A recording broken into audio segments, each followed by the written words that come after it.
Est-ce que toi aussi, tu as un enfant qui va bientôt quitter la maison pour aller faire une expérience ailleurs, des études, et éventuellement, c'est peut-être d'ailleurs ton enfant unique, et tu sens ce départ approcher avec énormément d'anxiété et éventuellement avec une vraie crainte du vide que cela va causer.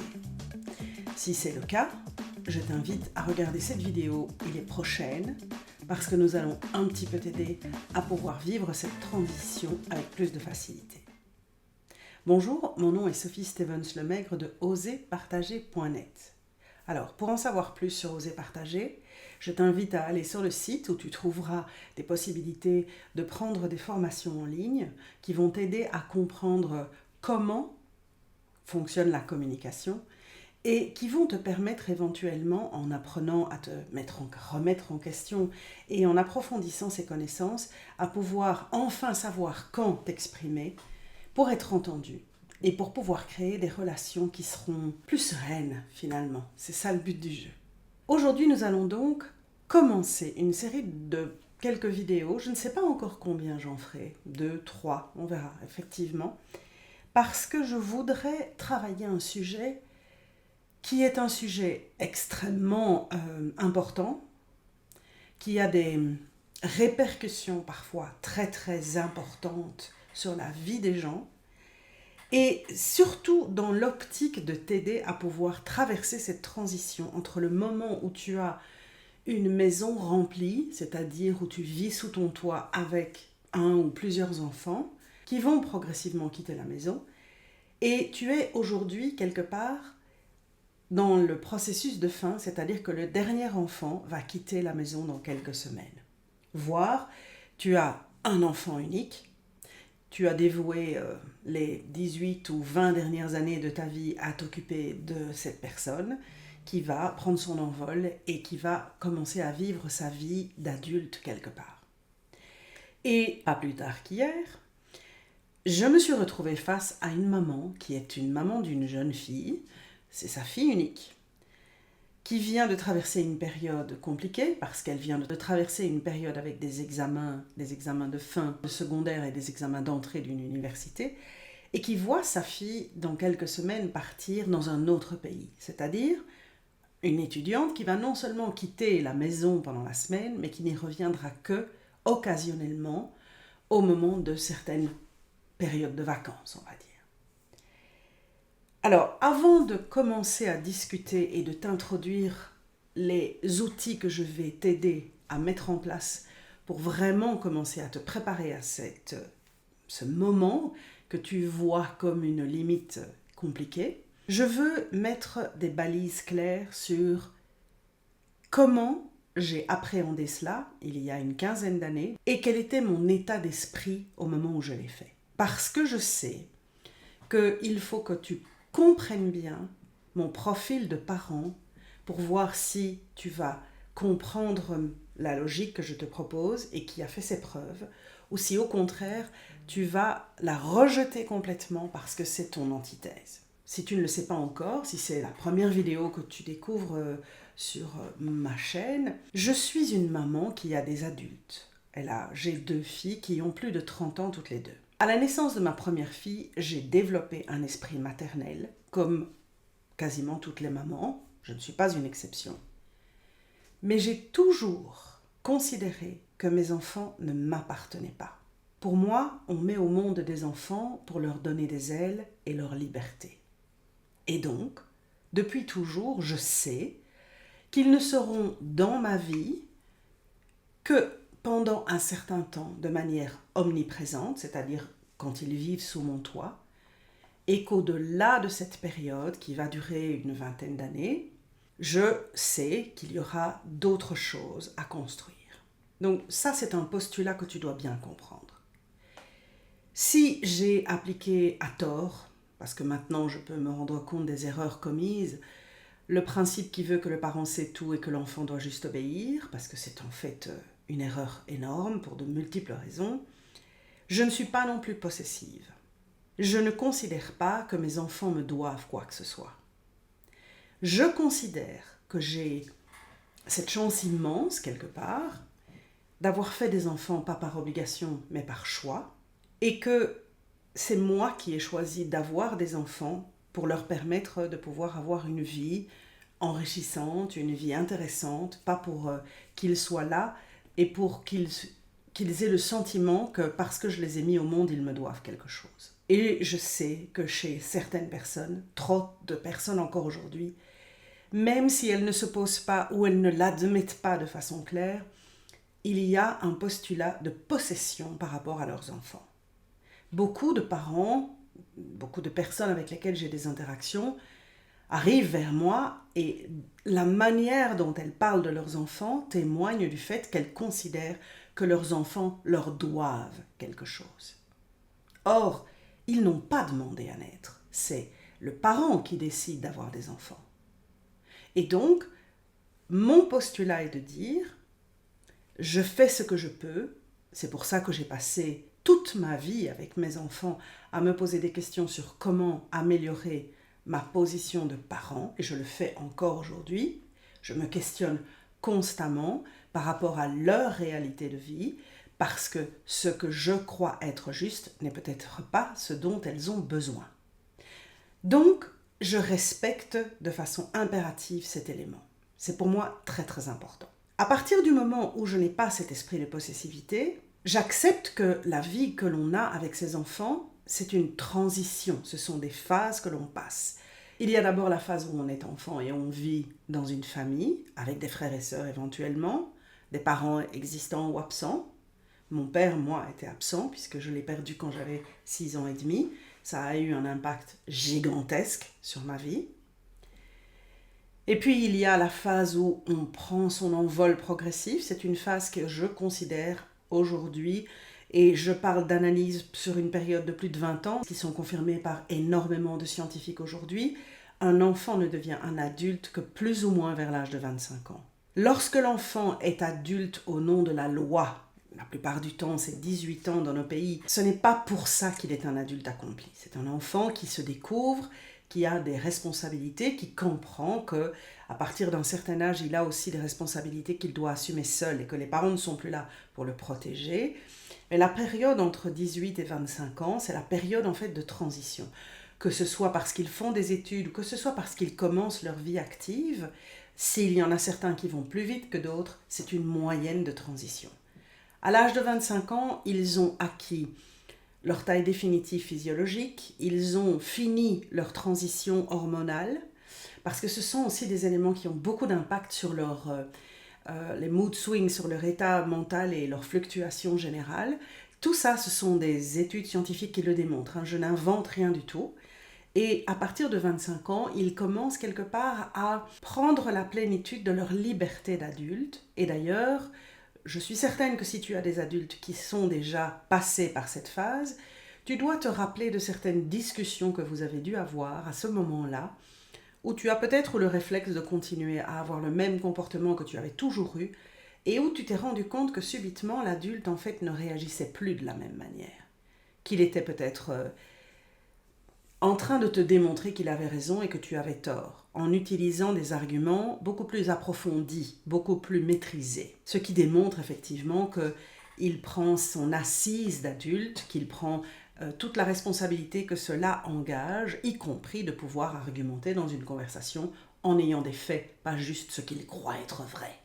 Tous ces éléments-là font partie de la manière dont j'ai approché la chose et donc qui sont les bases sur lesquelles je vais essayer de t'aider à traverser cette période en te donnant des trucs et des astuces. Et surtout, en te permettant de te rendre compte que tu vas devoir apprendre pendant les certainement 10 prochaines années, si tu commences le processus aujourd'hui, à t'adapter à ce cycle de vie que tu vas traverser avec ton enfant.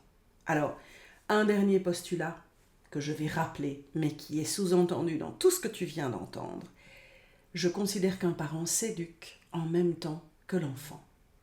Comme nous n'avons pas de manuel, que nous pouvons nous guider parce que nous avons autour de nous aujourd'hui accès à beaucoup d'informations, effectivement, le parent peut avoir des points de repère. Mais un enfant est unique, chaque enfant dans la fratrie est différent, il a des attentes et des besoins différents. Et l'adaptation est constante, non seulement avec l'enfant qui grandit, mais aussi par rapport aux différentes situations de vie que vous allez traverser. Alors récemment, et je mettrai la vidéo en dessous de la mienne pour que tu puisses, si tu as envie, aller écouter toute cette longue vidéo d'1 h 30, Mel Robbins, c'est une des références chez moi, si tu ne l'as pas encore entendue, c'est la coach de vie, je vais la qualifier comme ça, qui a écrit des livres et qui est omniprésente depuis très longtemps maintenant, depuis certainement une dizaine d'années sur le net, et c'est la coach la plus connue dans le monde entier. Donc, j'espère que tu en as déjà entendu parler. Effectivement, c'est en anglais, mais tu sais qu'on peut mettre les sous-titres de toutes les vidéos que l'on veut écouter. Et dans une des vidéos, elle explique effectivement les différentes phases que l'on a de vie avec sa famille, ses frères et sœurs, avec sa propre famille quand on a un mari, des enfants éventuellement, en couple, en famille. Et en fait, elle explique à partir d'un certain âge, le temps que l'on passe avec nos enfants diminue de façon vraiment drastique. Et elle arrive à une conclusion à la fin de sa vidéo en expliquant que pour elle, la meilleure solution pour pouvoir continuer à voir ses enfants le plus souvent possible, c'est de faire en sorte qu'ils travaillent avec elle. Et elle a déjà réussi à mettre en place une structure où un de ses 3 enfants a commencé à travailler avec elle récemment. Donc ça m'a fait sourire. C'est pour ça que je t'aide à essayer de comprendre un petit peu tous ces mécanismes en te fournissant des informations qui viennent d'autre part, des recherches scientifiques et autres informations utiles. Donc tu vois que cette première vidéo d'introduction te fait comprendre que non seulement c'est une situation qui n'est pas facile à traverser, il y a certains parents qui, comme moi, ne la traverseront pas avec difficulté. Ma plus grande difficulté, personnellement, a été de devoir gérer l'agression des enfants qui deviennent des adultes. Parce que, dans certains cas, pas dans tous, tu te rends compte que si tu as les mêmes réflexes, si tu as les mêmes attitudes, si tu continues en fait à jouer la maman vis-à-vis des enfants qui veulent prendre cette liberté d'adulte, tu vas te retrouver face à des blocs, face à des murs. Parce qu'en fait, l'enfant dans son processus de devenir adulte ne tolère plus que tu lui fasses certains types de remarques. Parce qu'il a l'impression, et je n'ai pas dit que c'est vrai, c'est juste une impression, que lorsque tu continues à lui donner des conseils comme tu as pu le faire quand il grandissait parce qu'il en avait besoin, il prend ces conseils en fait comme une insulte, qui sous-entendrait que tu considères qu'il n'est toujours pas capable de le faire tout seul. Et à ce moment-là, il y a vraiment une espèce de révolte qui se met en place. Et donc, chaque phase par laquelle tu passes avec ton enfant doit éveiller un point d'interrogation. Et le point d'interrogation, c'est: si je trouve que mon enfant change d'attitude à mon égard, essaye d'analyser pourquoi et quand cela s'est produit, et ce que tu pourrais, toi, éventuellement adapter, j'ai pas dit changer, mais adapter dans la manière dont tu interagis avec eux. Alors, je vais te rappeler un exemple que j'ai déjà donné dans le livre que j'ai écrit déjà sur la communication et sans doute aussi dans l'une ou l'autre vidéo, mais je trouve cet exemple tellement parlant qu'il est vraiment important que tu le comprennes bien. Ma fille aînée a eu une période durant laquelle elle et moi, ça ne passait pas du tout. Je n'aimais pas son attitude, mais j'étais dans mon postulat de parent. Je n'avais pas encore été capable de comprendre et d'évoluer. Donc, cette relation que nous avions était compliquée, mais j'en étais responsable aussi. Après environ 1 an et demi de cette relation très pauvre, je dirais, puisqu'on évitait par-dessus tout de devoir se parler, habitant toujours dans la même maison, un jour elle est arrivée près de moi, alors que j'étais dans la cuisine, et elle a commencé à m'agresser en me hurlant dessus. Je savais, je sentais, j'ai tout de suite pisté qu'il y avait quelque chose qui n'allait pas. Je ne me suis pas énervée. J'ai juste reculé parce que chaque fois qu'elle parlait, elle se rapprochait trop près de moi. Elle était dans ce que j'appelle mon espace vital. Elle était vraiment à 15 cm de mon visage. Je me sentais vraiment super agressée. Ce n'était jamais arrivé avant. C'était une première, c'était quelque chose que je n'avais jamais expérimenté. Instinctivement, je suis restée calme parce que je ne comprenais pas ce qui m'arrivait. J'écoutais ce qu'elle me disait, mais ça n'avait absolument aucun sens. Quelque part, bien sûr, j'ai fait beaucoup d'écoute active. J'ai déjà, à ce moment-là, 15 ans de pratique d'écoute active. Je cerne quelque chose sans pouvoir l'identifier. Cette agression est rapide, elle dure peut-être 1 minute et demie. Et puis elle part, elle va dans sa chambre et elle claque la porte de sa chambre. Je la suis, j'essaie de rentrer dans sa chambre qui est fermée à clé. Je lui demande d'ouvrir, elle refuse, je m'en vais. Je n'insiste pas. Mais je reste sur ma faim parce que je me dis, ça c'est un truc qu'elle n'a jamais fait, c'est pas normal, il y a quelque chose derrière, mais j'ai pas encore compris. Puis, elle refait cela, environ 3 mois plus tard, je pense. Et à ce moment-là, parce que j'ai déjà vécu la première expérience, je suis mieux préparée. Et une fois encore, je décèle cet appel au secours, ce quelque chose qu'il y a derrière que je ne comprends pas, mais je ne le prends pas comme une agression vis-à-vis de moi, je le prends comme l'expression de quelque chose qui ne va pas. Bien sûr, ce qu'elle me dit au moment de l'agression n'a toujours pas de sens, donc forcément, la manière dont je réponds ne lui donne aucune satisfaction. Et ce qu'elle fait, c'est qu'elle repart dans sa chambre, elle claque la porte et elle s'enferme à nouveau. Mais cette fois-là, je ne lâche pas prise. Je la force à ouvrir la porte en lui disant « Nous devons trouver une solution, je veux être là pour t'aider, tu ne peux pas de nouveau me fermer la porte au nez, cette fois-ci, je veux que tu m'ouvres et je veux qu'on discute. » Ce qu'elle va faire. Et je vais m'asseoir, je suis toujours ultra calme. Pourquoi ? Parce que je ne prends pas cette agression de façon personnelle. Je prends l'agression comme la manifestation d'un désarroi, d'un besoin de quelque chose que je ne peux pas maîtriser, que je ne comprends pas. Et donc, je vais parler avec elle, je vais lui poser des questions et je vais quelque part oser aller plus loin. Ce qu'il ressortira de cette discussion quand elle osera enfin répondre, lorsqu'elle se sentira suffisamment entendue par moi que pour oser me dire ce qu'elle a vraiment sur le cœur, elle me dira que je ne l'aime pas. Et quand je lui dis « mais non, c'est absolument faux, ce n'est pas parce qu'on ne se parle pas et qu'on est distante vis-à-vis l'une de l'autre que je t'aime pas pour autant », elle me répondra « mais tu ne me le dis jamais ». Et donc, j'ai pris cette situation comme la manifestation d'un besoin qu'elle avait et j'ai aussi pris conscience que j'étais incapable de dire je t'aime à mes enfants. Pourquoi est-ce que j'étais incapable de dire je t'aime ? Parce que jamais, à aucun moment, je n'ai reçu cela. J'ai perdu mon père qui aurait peut-être pu me manifester cela, et encore, je n'en sais rien. Et les rapports avec ma mère ont été tels que ça, c'était inenvisageable. Donc, je suis partie sur un postulat où, chez moi, on ne dit pas ce genre de choses. Et je me suis rendu compte que si j'étais capable de dire je t'aime à mon mari, je n'étais pas capable de le dire à mes enfants. Donc, j'ai dû apprendre à dire je t'aime. Pourquoi est-ce que je voulais t'expliquer cette histoire ? Parce que je veux que tu comprennes que lorsque tes enfants grandissent, lorsque tes enfants créent une vie qui va au-delà de toi et qui n'est plus juste englobée dans la gestion de la maison parce qu'ils sont juste à l'école et qu'ils rentrent à la maison, il y a des dynamiques qui se créent et qui vont se mettre en place au-delà de toi. Il y a certaines dynamiques dans lesquelles tu vas te trouver plus ou moins à l'aise, mais il y en a certaines autres qui vont être des souffrances pour toi. Et aujourd'hui, je suis consciente que, et je ne parle pas des papas, parce que je m'adresse d'abord et avant tout aux mamans, parce que c'est les personnes avec lesquelles je peux le mieux comprendre et interagir, mais je n'exclus pas les papas. La seule chose, c'est qu'ils s'expriment moins souvent de façon honnête sur ce genre de choses, donc forcément, on n'est pas toujours conscient de cela. C'est que je sais qu'il y a des mamans qui sont vraiment craintives du vide que leurs enfants partis va créer. Ce que je veux essayer ici, c'est de t'introduire au principe qui veut que tu dois maintenant, et je te propose de faire cet exercice cette semaine-ci, réfléchir à ce qui te fait peur. Pourquoi est-ce que cette dynamique qui va changer, éventuellement ce départ, qui va provoquer un vide, va engendrer chez toi? Quelles sont les craintes que tu as?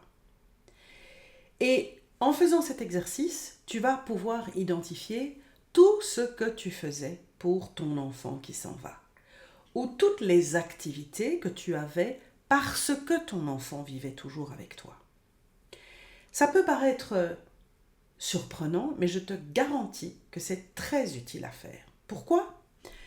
Parce qu'en fait, en faisant cet exercice, tu vas mesurer l'investissement que tu as donné à ton enfant, tu vas mesurer le temps que cela t'a toujours pris, pendant toute la semaine, pendant une journée, peu importe. Et donc, tu vas pouvoir aussi évaluer le temps que tu vas retrouver pour toi. Ce qui va te permettre, et nous le ferons dans un exercice qui suivra dans une prochaine vidéo, d'envisager d'utiliser ce temps pour d'autres choses. De, quelque part, au début, remplir ce vide par des activités qui vont pouvoir te permettre de ne pas le ressentir trop fort. Je terminerai la vidéo en te disant ceci. Tu vas ressentir un vide, parce que de toute façon, il y aura ce vide. Ce bruit qui aura disparu, cette musique qui ne sera plus présente dans la maison, le fait que justement tu vas avoir des réflexes, parce que tu auras tellement eu l'habitude de le faire au début, quand tu seras seul, et puis tu vas te rendre compte que, ben non, en fait, j'en ai plus besoin. Ça peut paraître stupide, il y a des gens qui se mettent à mettre la table et qui mettent une place en trop. Mais ça passera, comme le reste. C'est quelque chose qui n'est ni mal ni bien. C'est juste une transition. Et si tu sais l'accepter comme étant juste une transition qui va te faire peut-être un peu de mal au début, mais puis avec le temps qui va te faire sourire, parce que c'est une nouvelle adaptation, tu verras que tu peux tout à fait trouver de nouveaux repères. En bonus, je vais faire quelque chose d'un peu particulier. Je vais te mettre en garde. Et je vais te mettre en garde sur un élément que je ne traite pas, mais que j'ai vu beaucoup trop souvent autour de moi. J'ai vu autour de moi beaucoup de couples se séparer après le départ de leurs enfants. Quelque part, la dynamique de ces couples a été tellement focalisée sur la vie familiale, sur la dynamique avec les enfants présents dans la maison, mais en mettant de côté entièrement la relation de couple proprement dite. Et donc, lorsque les parents se retrouvent face l'un à l'autre, une fois que la maison est vide, c'est aussi ensemble que ce travail doit être fait. Il y a certains couples qui savent, depuis un certain temps, que le départ des enfants risque de provoquer la cassure de leur couple, parce qu'ils sont conscients qu'il n'y a plus rien qui fait qu'ils ont envie de continuer leur vie ensemble. Mais il y en a d'autres qui, quelque part, sont tellement englués dans leurs habitudes et leurs mécanismes qu'ils ne se sont jamais posé la question. Si tu fais partie de ces couples qui s'est un petit peu perdu avec les enfants dans la maison et qui se retrouvent aujourd'hui face l'un à l'autre avec ce grand vide dans la maison, je pense que c'est un moment idéal pour aussi pouvoir en parler ensemble et de pouvoir éventuellement envisager d'avoir des activités ensemble plutôt que séparés. Il faut apprendre à parler. Dans un couple, avec le temps, ce qu'il y a, ce qui s'installe, c'est du partenariat. Et ce partenariat doit être entretenu par de la communication. Et tu verras que peut-être, il va se rendre compte que tu souffres beaucoup plus que lui de ce départ, et peut-être qu'il trouvera des moyens pour alléger ta douleur. Ou peut-être que lui aussi, en fait, il en souffre. Que personne ne lui pose la question, que comme c'est un homme, il a appris à ne jamais témoigner de ses sentiments et donc il ne l'exprime pas, mais que peut-être confiant, parce qu'il est juste avec toi, il osera te dire « Moi aussi, ça me fait du mal que nous nous retrouvions maintenant dans cette maison vide. » Et c'est ensemble que vous pourrez alors, si vous voulez vous tenir la main et vous accompagner dans ce processus, construire cette nouvelle phase de vie dans laquelle vous entrez. C'est une phase qu'on va approfondir parce qu'il n'y a pas que l'enfant qui doit s'adapter à sa nouvelle vie, il y a les parents aussi. Et ce sont toutes ces petites vidéos qui vont t'aider éventuellement à te poser les bonnes questions et à te rendre compte de ce que tu devrais peut-être envisager pour pouvoir améliorer cette situation qui, pour le moment, risque d'être encore un peu douloureuse. Et la transition se fera d'autant mieux si tu sais la gérer efficacement. À la semaine prochaine. Salut! Cette vidéo t'a interpellé et tu l'as trouvée intéressante, alors pourquoi ne la transmettrais-tu pas à une de tes amies ou éventuellement un papa que tu connais et qui a peut-être besoin d'un peu de soutien? C'est un des meilleurs moyens pour que l'information se dissémine. Et si tu veux en savoir un peu plus, n'oublie pas de souscrire à ma chaîne et d'activer la cloche de manière à ce que chaque fois qu'une nouvelle vidéo apparaisse, tu puisses être averti.